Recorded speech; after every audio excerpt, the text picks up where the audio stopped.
कारण आमच्या बाप पिढीनं आमच्यासाठी जो ठेवला भवताल तो आता जितका कुरूप आहे त्याची कुरूपतेची तीव्रता त्यावेळेला कमी होती कदाचित. पण आता तुम्ही ज्या काळात तुम्ही आता जगता आहात तिथली कुरूपता आणि तिथली विकृती प्रचंड आहे. आणि बाप म्हणून खंत त्यावेळेला आता जी येते तुम्ही पिलं म्हणून तुम्हाला वाढताना बघताना किती कुरूपता ज्या वेळेला आपण ही संस्था चालू केली माझ्यासोबत जी लेकरं त्यावेळेला होती ती आता संस्था सांभाळतायत. कराडमध्ये माझी व्याख्यानं व्हायची एका ठिकाणी आणि सलग 6 वर्ष दर शनिवारी व्याख्याने व्हायची.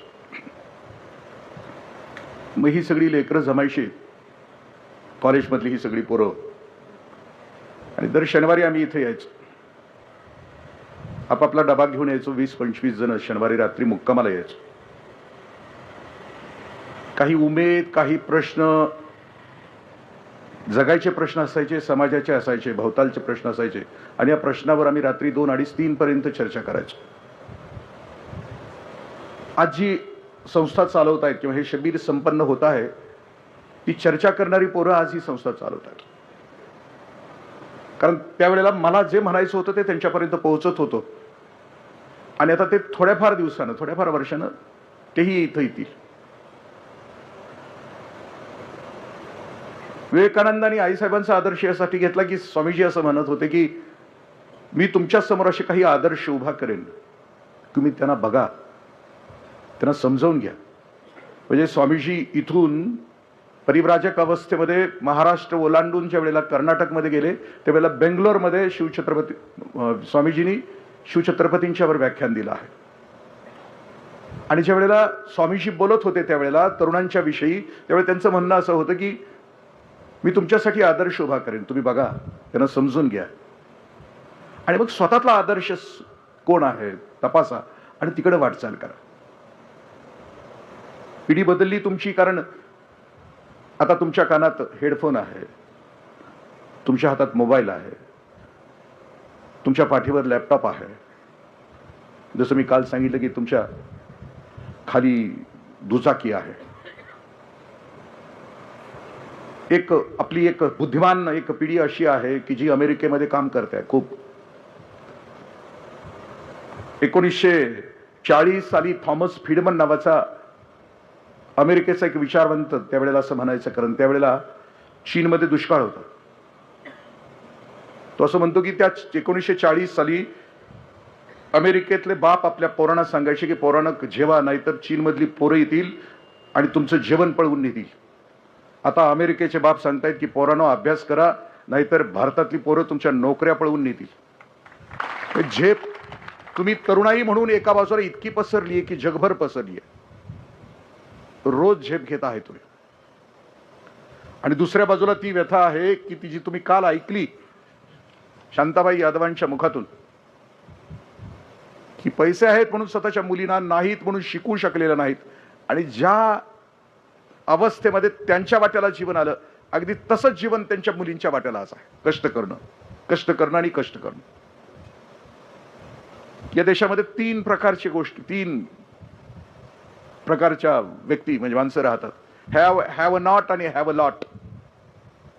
आहे रे, खूप आहे रे आणि काहीच नाहीये रे.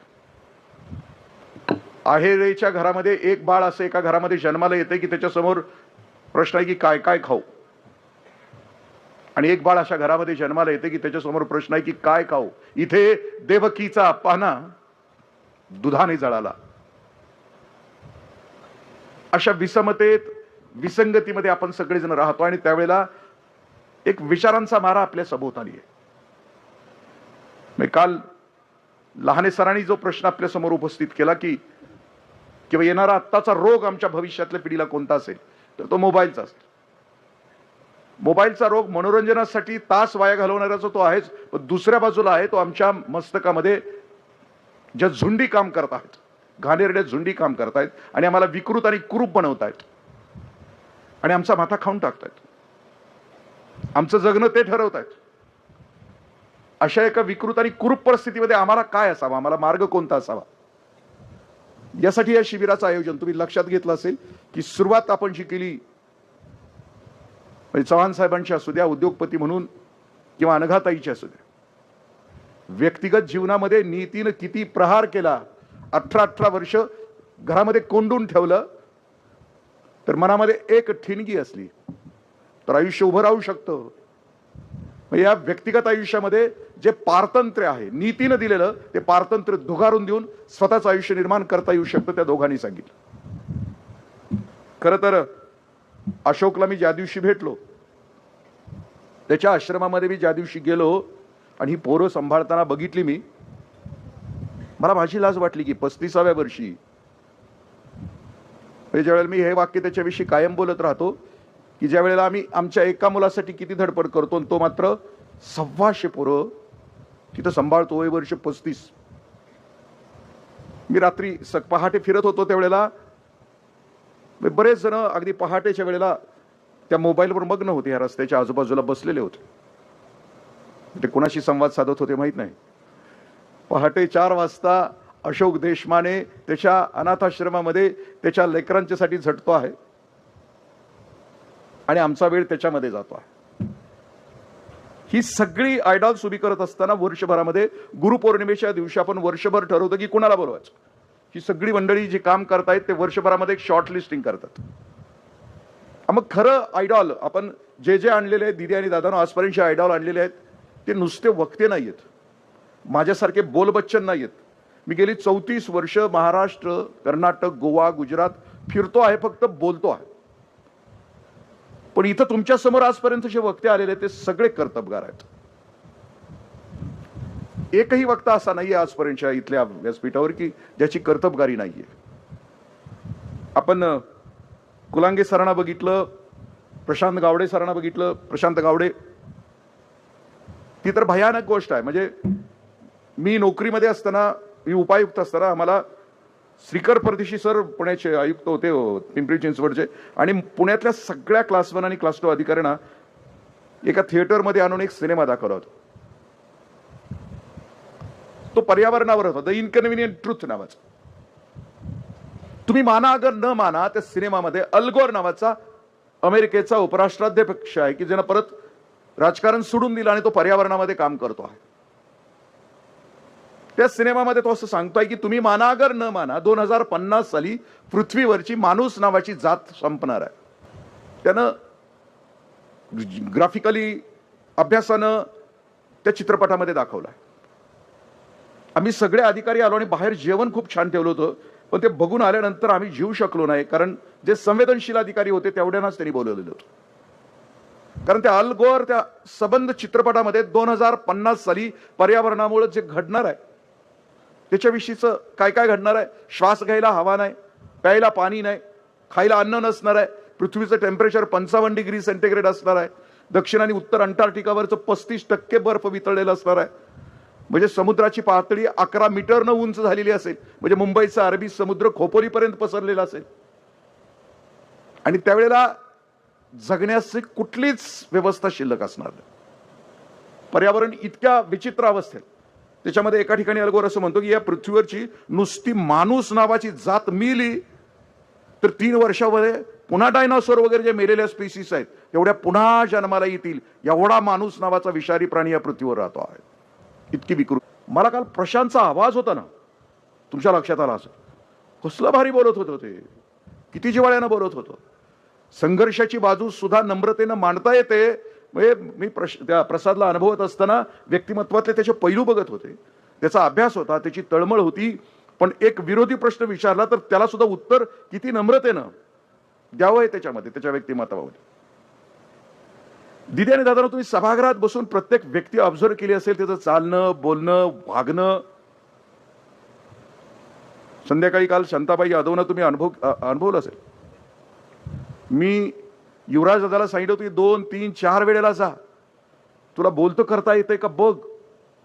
जसं की मागं आपण नकुसा मासाळ म्हणून सह्याद्रीची वाघीण होती, तिची मुलाखत आपण महाराष्ट्रामध्ये पहिली आलेली डेप्टी कलेक्टर विद्युत वरखेडकर त्या दिदीला सांगितली होती घ्यायला. तुम्हाला आठवत असेल जे जुने असतील. ही नकुसा मासाळ कवठेमंकाळ तालुक्यातल्या नकोसा हा शब्दच मुळामध्ये येतो की जी नको आहे ती नकोसा. 13व्या वर्षी लग्न होतं, 18व्या वर्षी पती निघून जातो, 3 लेकरं पाठीमागं ठेवून वडिलाची पिकअप आहे, सॉरी नवऱ्याची धाडसानं बाहेर पडते, आंब्यापर्यंत ती पिकअप घेऊन जाते, बदली ड्रायव्हर घेऊन तो ड्रायव्हर म्हणतो मी घाटामध्ये गाडी चालवणार नाही. ही फर्स्ट गिअरमध्ये गाडी चालवते, 11 तासानंतर राजापूरला पोहोचते, भाजी विकते, रत्नागिरीत विकते आणि दुसऱ्या दिवशी स्वतः गाडी चालवते. त्या सह्याद्रीच्या वाघिणीची मुलाखत घ्यायला आपण विद्युत दिदीला सांगितलं होतं आणि तिनं ती खूप मनापासून, आपल्याला आठवत असेल तिला ती बोलतं करत होते. आयुष्य उलगडत असताना मला रोज फोन व्हायचा, भेटून आला युवराज दादा, शांताबाईंना भेटून आला. माझा हेतूच तो होता की ती जे काम करते तिच्या कामाला कुणी हीन लेखू नये, तिच्या जगण्याला कुणी हीन लेखू नये. ज्या तुमच्या माझ्या भोवताली ज्या गोष्टी आहेत त्या तरुण येणाऱ्या पिढीला त्या समजाव्यात, तिच्यामध्ये ते उतराव्यात की अखंड संघर्षाचा काळ म्हणजे एखादी 73 वर्षे, तरुणांच्यासाठी 73 वर्षाची एक आजी सुद्धा आमच्यासाठी प्रेरणादायी ठरू शकते, कारण तिचं आयुष्य तितकं असतं.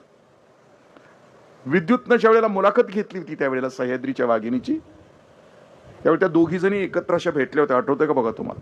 एकमेकीला मिठी मारली. एक निरक्षर पण कर्तबगार सह्याद्रीची वाघीण आणि एक प्रचंड बुद्धिमान की जी महाराष्ट्राच्या MPSC मध्ये पहिली आली, त्या दोघींनी एकमेकाला मिठी मारली आणि म्हटलं हाच आमचा भारत. आणि तो इथं सगळे भेद गळून जावेत आणि ते भेद गळून गेलेलं तुम्हाला इथं दिसावं, बघावं.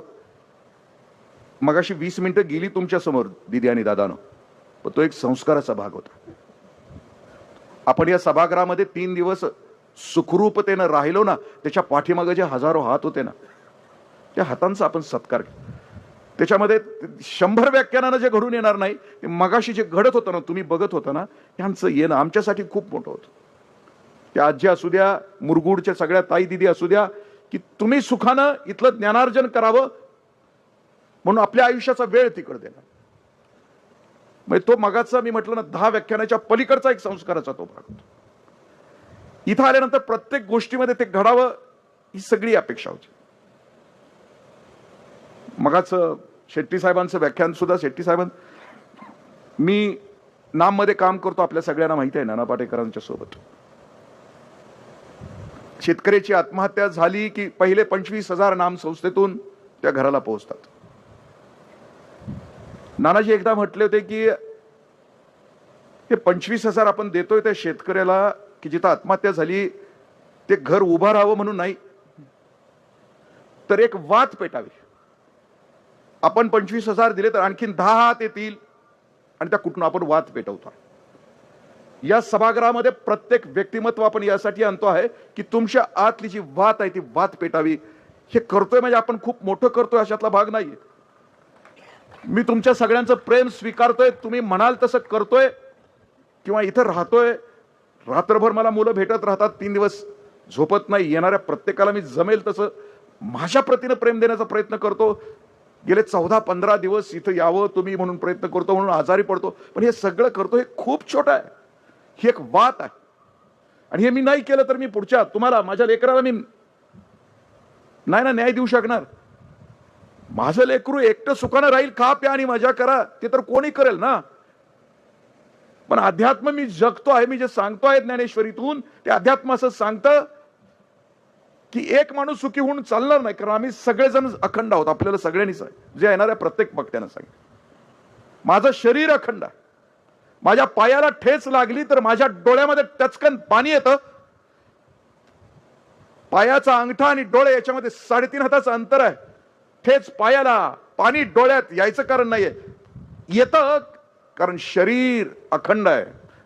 तसं इथं तुमच्या माझ्या भोवताली एक जरी दुःखी असेल तर आपण सुखानं राहू शकत नाही. हा माझा विचार नाही, हा जसाच्या तसा मी स्वामी विवेकानंदांचा विचार सांगितला. हा माणूस परिव्राजक अवस्थेमध्ये 3 वर्ष भारत फिरून ज्या वेळेला कन्याकुमारीच्या टोकाला येतो आणि समोर खडक दिसतो आहे तो, आणि त्या खडकावर त्याला जायचंय, तो तिथल्या कोळ्यांना विचारतो की मला नावेतून घेऊन जाल त्या खडकावर. ते म्हणतात 4 आणे लागतील. हिंदी महासागर बंगालचा उपसागर आणि अरबी समुद्र, आपण कधी गेलात भारताच्या दक्षिण टोकाला, माझ्या मातृभूमीच्या पायाशी कधी गेलात, की तिन्ही समुद्र माझ्या मातृभूमीला रोज चरण स्पर्श करत असतात. आणि त्या टोकाला गेल्यानंतर हा महापुरुष म्हणतो की मला आता जे 3 वर्षामध्ये मी बघितलाय भारत, त्याच्याविषयी मला चिंतन करायचं. कोणी 4 आणे मागतो आहे तर स्वतःच्या बाहुबलावर विश्वास ठेवून स्वामीजी पोहत त्या खडकावर पोहोचतायत. आजही तुम्ही गेला तर त्या लाटांची जी इंटेन्सिटी आहे, तीव्रता आहे, आपल्या लक्षात. तर इकडे तोंड करून हा सायक्लॉनिक मांख, हा वादळी संत तिथं उभा, तिथं चिंतन करतोय की मी फिरलो 3 वर्ष. असे तू हिमाचल, कधी श्रीमंतांच्या राजवाड्यात गेलो, कधी गरीबाच्या झोपडीत गेलो, कधी उघड्यावर झोपलो. आणि मग त्याला दिसलं इथलं दैन्य, इथलं दारिद्र्य, इथलं अज्ञान, इथली अंधश्रद्धा, आणि याला उत्तर काय असू शकेल. स्वतःच्या परीनं त्या प्रश्नाला स्वामीजींनी उत्तर शोधण्याचा प्रयत्न केला. दिदेने दादा, ही जी व्याख्यानमाला आपण जी होती आताची, आजपर्यंतची ती होती, ती त्यासाठीच होती की माझं व्यक्तिमत्व कशाला सूट आहे. माझं व्यक्तिमत्व संघर्षासाठी आहे तर मी शेट्टी साहेबांच्याकडे बघावं. माझं व्यक्तिमत्व एखाद्या व्यक्तिमत्वाला, एखाद्या अनाथाला सांभाळण्यासाठी तर मी अशोक देशपांडेकडे बघावं. मला परिस्थिती गांजून टाकते आहे तर मी शांताबाई यादवांच्याकडे बघावं. आयुष्याच्या ऐन तारुण्यामध्ये एखादा रोग यावा, निसर्गानं सौंदर्य दिलं आहे, बोलणं दिलं आहे, बुद्धिमत्ता दिली आहे, सगळं दिलं आहे, आणि अचानक देवानं डोळेच हिरावून घ्यावेत. म्हणजे सुखाच्या शिखरावर असताना अचानक विजेचा लोळ पडावा, अशी अवस्था निर्माण झावी तर मी अनघाताईकडे बघावं. इथं तुम्हाला तुमचे आयडॉल शोधता येतील की तुमचा जो पिंड आहे त्या पिंडाप्रमाणे मला माझं आयुष्य समृद्ध आणि ताकदीचं कसं करायचं आहे. स्वतःसाठी होईन ताकदीचं, आणि त्याच्या पलीकडे होऊ शकतं. एक माणूस, तो काय त्याचं नाव, वॉरन बफे नाही, तो मार्क झुकेनबर्ग, 26व्या वर्षी फेसबुक काढतो, 26व्या वर्षी, आणि एक अख्खी फेसबुक कंट्री तयार करतो. आपल्या सामर्थ्याला मर्यादा नाहीत, आपल्या जगण्याला मर्यादा नाहीत. हे कशासाठी की ज्या वयात ज्या ठिकाणी ध्येय आणि दिशा पक्की करायची आहे त्या वयात ध्येय आणि दिशा पक्की झाली, आणि त्याला ताकदीनं आम्ही लावली, आमची ध्येय आणि दिशेला आमचं अख्खं आयुष्य पणाला लावलं, तर आयुष्याच्या टप्प्यावर येऊन आपल्याला ते यश मिळू शकतं. तो स्टीव्ह जॉब्स, तो असं म्हणतो आहे की मला इतकी संपत्ती मिळाली पण मी समाधानी नाहीये. एका टप्प्यावर आल्यानंतर तो म्हणतो आहे की मी समाधानी नाहीये, आणि पुन्हा स्वतःच फाउंडेशन काढतोय आणि समाजसेवा करतोय. मग त्यानं जर एवढं आयुष्य वाया घालवून पैसे कमवून नंतर समाजसेवा सुरू करायची केली असेल तर त्याला जर अशोक देशमाने लवकर दिसला असता तर त्या करायच्या भानगडीच्या ऐवजी त्यानं वयाच्या 35व्या वर्षी स्टीव्ह जॉबनं करू शकला. एवढा प्रवास करून आयुष्याचे डोळे 50-60 वर्षानंतर डोळे उघडण्यापेक्षा आपल्याला हितच सापडतील ना आयडॉल त्या त्या ठिकाणी, त्या त्या क्षेत्रामध्ये. मी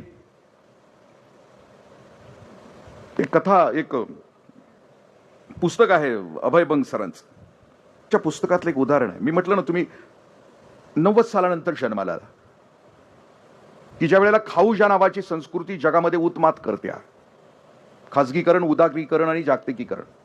एक चंगळवाद नावाचं 30 पानाचं पुस्तक अच्युत गोडबोले सरांनी लिहिलंय. त्या पुस्तकामध्ये तुमचं जग कसं आहे त्याच्याविषयी त्यांनी निवेदन केलं, खूप छान लिखाण केलं. ते म्हणतात की 90 सालापर्यंत माइंड आणि मॅटर दोन्ही माणसामध्ये होतं, पण 90 सालानंतर मात्र परिस्थिती बदलली, माइंड संपलं आणि फक्त मॅटर शिल्लक राहिला. तुम्ही एक वाचली असेल, एक स्टोरी वाचली असेल. पुण्यात बापानं गाडी घेतली, गॅरेजमध्ये लावली. किती मॅटरवर प्रेम असतं. त्याचं लहान 5-6 वर्षाचं पोरगं त्या गॅरेजमध्ये खेळत असताना त्यानं त्या गाडीवर काहीतरी लिहिलं. तो असं खरडून खरडून लिहित होता. बाप तेवढ्यात आला, त्याच्या लक्षात आलं की पोरग दगडानं काहीतरी लिहित आहे. पोरापेक्षा गाडी महत्वाची होती त्याला. बापानं त्या पोराला मारलं, सटासट इतकं मारलं की दवाखान्यात ऍडमिशन. म्हणजे पोरग जिवंत आहे, चैतन्यानं आहे, त्याचं स्वतःच आहे, तरी गाडी नवीन आणलेली. पोराला डबा नेण्यासाठी घरी आला, निदान पोरानं काय केलंय गाडीला बघावं, तर त्या बाळानं त्या गाडीवर लिहिलं होतं, I love you papa. Mind आणि मॅटर. पोरग बापानं गाडी आणली, त्याला आनंद झाला म्हणून गाडीवर लिहित आहे, आणि आम्ही मॅटरकडे निघाला होतो. त्याच्यात एक खूप सुंदर उदाहरण दिलंय सुजित कुट्टन नावाच्या मुलाचं, अभय बंग सरांनी. ही कहाणी काही 8-10 वर्षापूर्वीची आहे.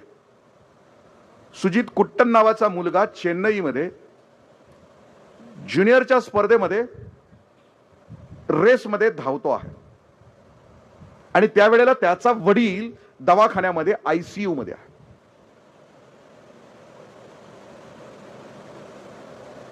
तो धावून पहिला आलाय आणि बक्षीस स्वीकारतो आहे. त्या धावण्याच्या स्पर्धेमध्ये त्यावेळेला त्याचा वडील त्या ICU मध्ये संपला, आणि ते मेडल स्वीकारत असताना आईने आणि दोघांनी स्वीकारलंय, सुजित कुट्टननं, आणि दोघांच्या चेहऱ्यावर स्माईल आहे. आणि मग खाली चर्चा झाली अख्ख्या चेन्नईमध्ये की वडील मरत असताना सुजितनं धावायला हवं होतं का. म्हणजे अभय बंग सारखं सर असं म्हणतात की मग आम्ही धावतोय कशासाठी आमच्या आयुष्य, कुणाला तरी हरवून, स्वतःच्याच वडिलांना हरवून, त्यांच्या वेदनाने सगळं संपून आम्हाला असं कुठलं मेडल मिळवायचं आहे जगामध्ये की आमची सगळी जिवंत असणारी, चैतन्यानं भरलेली सगळी नाती संपून असं जगामध्ये आम्हाला कुठलं मेडल घेऊन आमच्या गळ्यामध्ये घालायचं आहे. बाळांनो, तुम्ही त्या जगामध्ये आहात की जिथं फक्त त्याचाच विचार केला जातो. त्याच्या खाली एक सिसिफसची गोष्ट दिली आहे सरांनी. हा ग्रीक पुराणातला एक सिसिफस नावाचा एक माणूस आहे, आणि त्याला शिक्षा दिलेली आहे. शिक्षा कोणती दिलेली आहे? एक दगड आहे, आणि तो दगड असा खालून वर घेऊन जातो आहे तो सिसिफस, आणि वर पठारावर गेला की तो दगड पुन्हा निसटतो, आणि त्याला ती शिक्षा की दिवस उगवला की त्या सिसिफसनं दगड टाकलायचा, वर न्यायचा, रात्र झाली की तो दगड खाली येतोय, गडगडतोय, आणि पुन्हा वर जातोय. आमचं सगळ्यांचं आयुष्य त्या सिसिफस सारखं असं सर म्हणतात. सकाळी उठली की आम्ही तेच आयुष्य जगतो आहे. माझ्यासारखे नोकरदार तर तेच, सकाळी उठायचं 30 वर्ष सलग बायकोला सांगायचं डबा कर, डबा कर, डबा कर, गडबड गडबड गडबड गडबड. मग ऑफिसमध्ये जायचं, मग दुपारी जेवायचं, मग पुन्हा संध्याकाळी 5:30 वाजले की बॉसच्या चेंबरकडे बघायचं, हे जाते का थांबते, थांबलं उशिरा तर मेलं, शिव्याच खाते. पुन्हा संध्याकाळी हे 30 वर्ष सिसिफस सारखं हे नेतंय दगड ऑफिसमध्ये, संध्याकाळी येते पुन्हा दुसऱ्या दिवशी. 58-60 वर्षाचं आयुष्य आलं की तसंच मरून जात. मग तिथं आता सर आम्हाला असं म्हणतायत, अभय बंग सर तुम्हाला असं मरायचंय का, आणि असं मरायचं नसेल तर तुम्ही आता ठरवा, असं म्हणतायत की तुम्ही तुमच्या आयुष्याचा जाहीरनामा जाहीर करा. या जीवनाचं करायचं काय नावाचं खूप सुंदर पुस्तक अभय बंग सरांनी लिहिलंय. ज्या तरुणाईला तुम्ही या सभागृहातल्या असलेल्या सगळ्या, कारण तुम्ही संवेदनशील आहात, तुमच्या आत चिंगारी आहे, यू आर इग्नाइटेड, तुम्ही इग्नाइट झालात, आणि मग त्या आमच्या आयुष्याला प्रश्न विचारतायत तुम्हाला असं जगायचंय का, तुम्हाला तुमचं आयुष्य महिन्याच्या काही पैशाला विकायचंय का, पॅकेजला विकायचंय का, प्रेस्टिजला विकायचंय का, प्रॉपर्टीला विकायचंय का. मग विकायचं नसेल तर तुम्ही तुमच्या आजूबाजूला विचारा तुमचे प्रश्न कोणते आहेत, की ज्या प्रश्नाला आपल्या भोवतालचे हे सगळे जण भिडलेले आहेत. मग तुमची कृती कोणती आहे? निषेधाची कृती आहे, तुमची विज्ञानाची कृती आहे, तुम्ही जागृतीची कृती आहे. ह्या सगळ्याला भिडण्यासाठी मला दिलेलं सामर्थ्य मी कोणत्या गोष्टीसाठी वापरणार, ती कृती निवडा आणि त्या प्रश्नाला भिडा, असं म्हणतात. आणि जाहीरनाम्यामध्ये खूप सुंदर वाक्य असत की मी मरताना मी आता माझ्या वाट्याला जे जग आलं आहे ते तसं असणार नाही, मी कणभर तरी बदलला. आम्ही ज्या वेळेला सगळ्या मित्रांनी निर्णय घेतला ही संस्था स्थापन करायचं, त्यावेळेला आमच्या सगळ्यांच्या मनात हाच येतो होता की निदान आम्ही असेपर्यंत एक कणभर तरी आम्ही फरक पाडू का त्याच्यामध्ये, एक कणभर तरी त्याच्यामध्ये बदल करू का. समारोपाकडे येताना मी 3-4 पॉझिटिव्हच्या ज्या कहाण्या आहेत ते कहाण्या सांगतो. आपण ऐकलेल्या आहेत त्या कहाण्यामध्ये आपण आपला रिस्पॉन्स जो आहे, जगाला जो द्यायचा रिस्पॉन्स आहे, तो रिस्पॉन्स आपण बघू. मी मगाशी सांगितलं की मी नाममध्ये काम करत असताना शेतकऱ्यांच्या घरी, कित्येक आत्महत्याग्रस्त शेतकऱ्यांच्या एका घरी मी गेलो होतो. दुपारचे 3-3:30 वाजले होते. मी त्या मावशीला विचारलं, तू जेवली का? ते म्हणते जेवले. पण माझ्या असं लक्षात आलं की ती जेवलेली नाही. म्हणून मी तिच्या त्या चुलीत हात घातला. चुलीत हात घातल्यावर माझ्या लक्षात आलं की चुलीतली राख तशीच विझलेली आहे. ती जर सकाळी जेवली असती तर मी चुलीत हात घालू शकलो नसतो. माझ्या लक्षात आलं. आणि मग त्यावेळेला बाबा आमटेंची ती कविता आहे ना, झोपले अजून माळ तापवीत उन्हात काया, अजूनही असंख्य नद्या वाहतात इथे वाया, इथे नांदती श्रमर्षी या भूमीला शरण नाही, ज्ञान गाळते घाम विज्ञान दानव शरण नाही. संवेदनशील माणसाच्या मनामध्ये एक प्रश्न नेहमी उठतो. शिवछत्रपतींची गर्जना करत असताना राजानं रयतेचं राज्य स्थापन करण्यासाठी जी भूमिका शेवटच्या पर्यंत पोहोचवली होती, एक सुखकर राज्य. शिवछत्रपतींच्या राज्याची संकल्पना होती की माझ्या राज्यामध्ये रात्री कोणी उपवासी झोपणार नाही, माझ्या राज्यामध्ये स्त्रियांच्यावर अत्याचार होणार नाही, माझ्या राज्यामध्ये स्त्रियांना सन्मानानं वागवलं जाईल, एवढा देखना स्वराज्याचा जाहीरनामा शिवछत्रपतींचा होता. आणि त्यांच्या बरोबर असणारे सगळेच तसे होते. आठवतंय का बघा, तिथपर्यंत शेवटपर्यंत राजांच्या बरोबर राहणारे होते. म्हणजे राजांनी समाजसेवेचा माणूस तयार करत असताना सुद्धा तो आपली समाजसेवा तितक्याच ताकदीने राज्यासाठी देत होता. शेतकरी जरी असला तरी त्याला सैन्य, शेवटचा सैन्य म्हणजे राजाला स्वराज्य तयार करत असताना अख्खा हा मावळ प्रांत आणि तुम्ही आम्ही, त्यावेळी तुमचे माझे पूर्वज सगळे जागे होते आणि सगळ्यांना माहित होतं की हे राजा जे जन्माला आले ते आमच्या सगळ्यांच्या सुखासाठी जन्माला आले. मी ज्या वेळेला अशोक कामतेंच्या पूर्वजांची, म्हणजे कुठला कामते आपलं, येसबा कामतीची कहाणी सांगतो ना, आपण ऐकली असेल तरी पुन्हा सांगतो की राजांनी सामान्य जनतेच्या माणसामध्ये सुद्धा स्वराज्यावर प्रेम करून त्याच्यासाठी त्याग करण्याची भावना निर्माण केली. पुण्याच्या जवळ कोंडवे नावाचं गाव आहे, आत्ताचं नव्हे, त्यावेळेचं राजांच्या वेळेचं. त्यावेळेला राजांना पुण्यामध्ये पत्र आलं कोंडव्याचं की आमच्या गावाला पाणी नाहीये, पाण्याची सोय करा. शिवछत्रपती दुपारच्या वेळेला कोण शिला स्थापन करण्यासाठी नाही, ते उकरून काम चालू करण्यासाठी नाही, भर दुपारी 3-4 वाजता तिथं पोहोचले कोंडव्याच्या बाजूला की जिथं धरण बांधायचं आहे. Chief engineer, executive engineer, superintendent engineer, deputy engineer, शाखा अभियंता सगळे घेऊन गेले, बरोबर टेक्निकल माणसं सगळी घेऊन गेली. घोडसवारी यांची पुढे जात असताना त्या कोंडव्यातलं तिथलं एक ओरिजिनल पोरग 15, 16, 17, 18 वर्षाचं, त्याला लय भारी वाटलं होतं की आज राजा आमच्या गावात आला. जसा राजा पुढे जाईल ती मसर वळत होतं, मसर राखत, तसं हे राजाच्या डाव्या बाजून असं दुडक्या पावलीनं असं पुढं पुढं पुढं पुढं जायचं. राजे उतरले, इंजिनियर गेले. डोंगरामध्ये कोंडवे गावाच्या धरण बांधण्याचं ती साईट कुठली असावी याच्यासाठी सगळे टेक्निकल माणसं डोंगरात गेली. राजे तिथंच उभे राहिले. पण राजांच्या लक्षात आलं ही यसबा कामते मागं तसंच उभा आहे. राजा आलाय म्हणून 10-15 फुटावर मागं उभं होतं, काठीवर हनवटी ठेवून राजाकडे कौतुकानं बघत. त्याला लय भारी वाटत होतं, माझ्या गावात माझा राजा आलाय, माझ्या गावात माझा राजा आलाय. शिवछत्रपतींनी त्याला जाणीव नाही करून दिली. ते सगळे आले, एक्झिक्युटिव्ह इंजिनियर आले, सगळे आले, बसले खाली. कागदावर प्लॅन सुरू झाला की कुठं धरण बांधता येईल. तांत्रिक माणसांनी बोट ठेवलं की महाराज इथं धरण बांधूया की जेणं करून कोंडव्याचा पाण्याचा प्रश्न संपेल. तोपर्यंत शिवछत्रपतींनी त्या डोंगरातली एक अशी जागा निवडली होती की तिथं धरण बांधता येऊ शकत होतं, कमी खर्चामध्ये जास्त पाणी साठत होतं, अशी साईट निवडली होती. मी त्यावेळच्या धरणाचं बोलतो आहे, खेकड्याने खाल्लेल्या धरणाचं.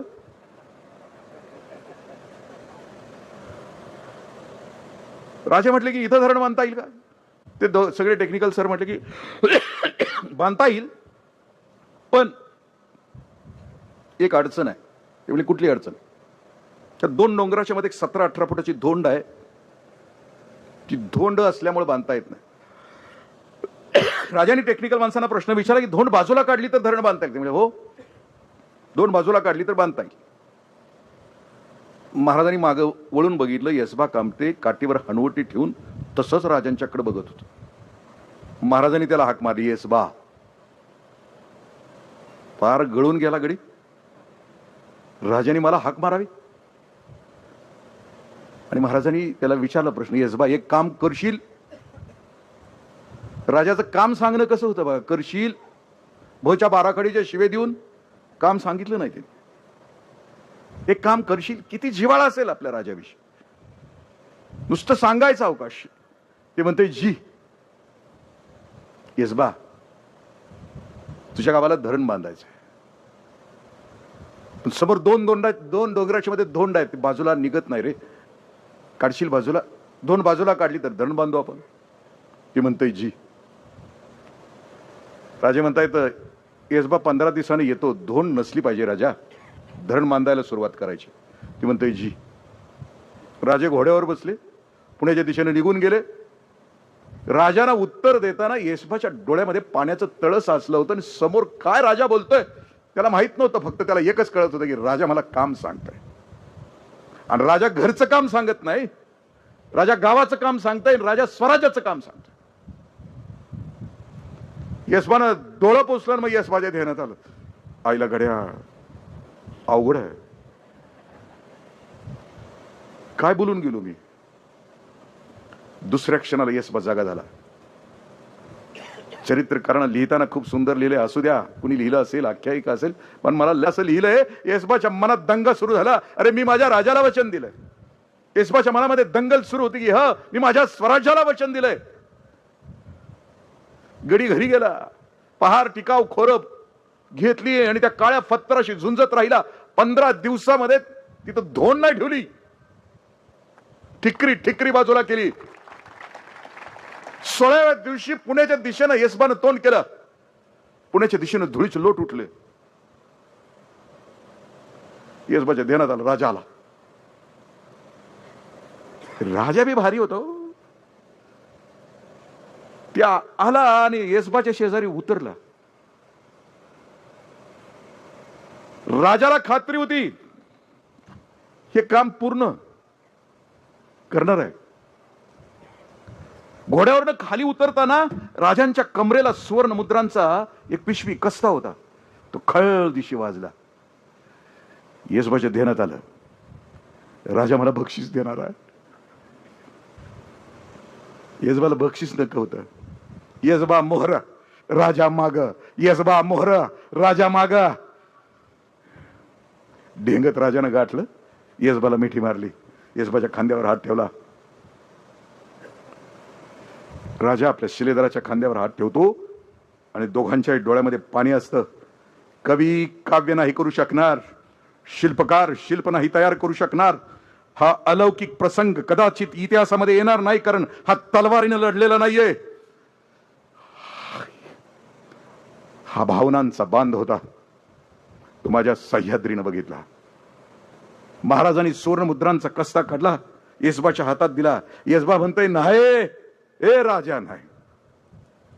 धोंड बाजूला सरली, धरण होईल, माझ्या गावचा पाण्याचा प्रश्न संपल. मला समद मिळालं राजा, मला समद मिळालं.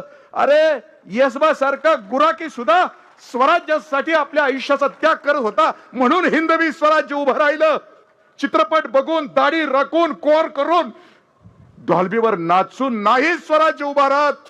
त्याला तळमळ लागते आतून, त्याला वेदना लागतात, त्याला भोवतालच्या प्रश्नाशी झुंजण्याचं आतमध्ये बळ, सामर्थ्य आणि रग लागते. त्यावेळेला निर्माण होतं स्वराज्य, आणि त्यावेळेला तो असतो राजा.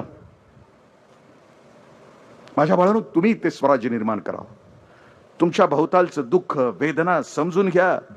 अरे जगत सिसिफस सारखं रोज कोणतरी रे पगार येणार, खा प्या मजा करणार. जिंदगी एकदाच आहे रे, पुन्हा पुन्हा नाही. आणि एका जिंदगीमध्ये खुळचट जगायचंय का ते एवढं? फक्त कागदांच्या लगदा गोळा करण्यासाठी जगायचं? त्याच्या पलीकडचं आयुष्य आपल्याला जगता यावं, त्यासाठी हा सगळा प्रपंच होतो. स्टोरी आपल्याला सगळ्यांना माहिती आहे की 3-4 स्टोऱ्या सकारात्मक सांगितल्या जातात. जंगल जळत होतं, झाडावरची चिमणी आपलं झाड थेंब थेंब आणून झाड भिजवत होती. चिमणीला विचारलं, का पाणी टाकते? जळलंय, तू पण जळणार आहेस?